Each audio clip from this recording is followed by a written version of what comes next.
코로나19 어디서 왔을까요? 하나님? 하나님이 주도하신 것입니까? 이거 징벌입니까? 아니, 하나님께로부터 오지는 않았다고 한다면 왜 막지 않고 허락하시는 겁니까? 왜 사랑하시는 세상이 고통당하는 것을 하나님은 방관하십니까?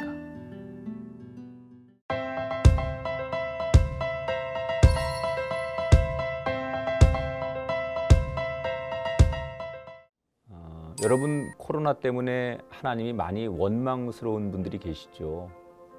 코로나 때문에 하나님이 정말 계신 걸까? 이렇게 의심도 되시지요. 그래서 많은 분들이 때로는 좀 따지듯 묻기도 합니다. 하나님은 모든 것을 하실 수 있다면서요. 그런데 왜 코로나를 빨리 종식시키지 않으시는 거죠? 저는 목사이긴 하지만 솔직하게 여러분의 마음을 이해할 수 있을 것 같습니다. 모든 것이 하나님의 뜻이라고 하는 말이 상황이 좋을 땐 참 좋습니다. 하지만 코로나처럼 거대한 고난이 우리를 덮치면 이 말은 때로 힘을 잃어버리게 됩니다. 하나님의 뜻이란 말은 더 이상 우리에게 위로와 희망을 주지 못합니다. 오히려 어느 때는 마음속에 허탈함을 더 크게 만들기도 합니다. 그리고 세상 사람들은 모든 것을 하나님의 뜻으로 돌리는 기독교인들을 비웃기도 합니다. 저에게 이 문제에 대해서 한마디로 결론을 내리라고 한다면 모든 것이 하나님의 뜻은 맞습니다. 하지만 코로나19에 담겨 있는 하나님의 뜻이 단지 징벌이나 재앙이라고 하는 말에는 동의할 수가 없습니다. 제가 말씀드리고 싶은 하나님의 뜻은 이 모든 상황이 여전히 하나님의 통제 범위 안에 있다는 겁니다. 이렇게 예를 한번 들어보겠습니다. 여러분, 장기를 아시죠? 장기의 말들이 가장 안전한 장소는 어떠한 위험에도 노출되지 않는 통 속입니다. 그래서 내 말들을 공격받지 않는 곳으로 옮겨 놓게 됩니다.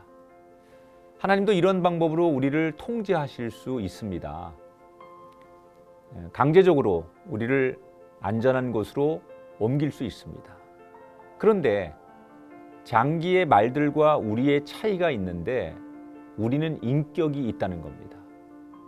하나님께서 우리에게 인격을 주셨고 자유의지를 주셨습니다. 스스로 움직이고 선택할 수 있는 의지를 주신 거죠.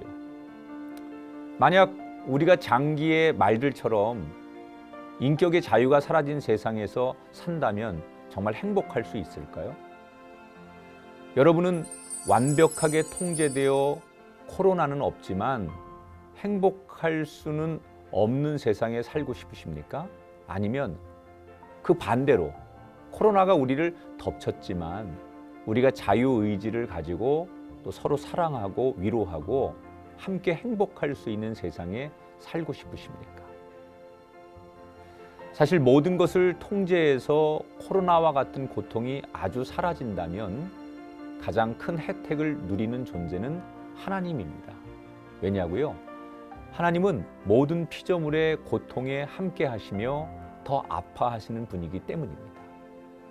따라서 하나님은 스스로가 상처 입을 가능성을 감수하시면서까지 사랑의 가능성을 우리에게 열어주신 것입니다. 바로 우리의 행복을 위해서죠.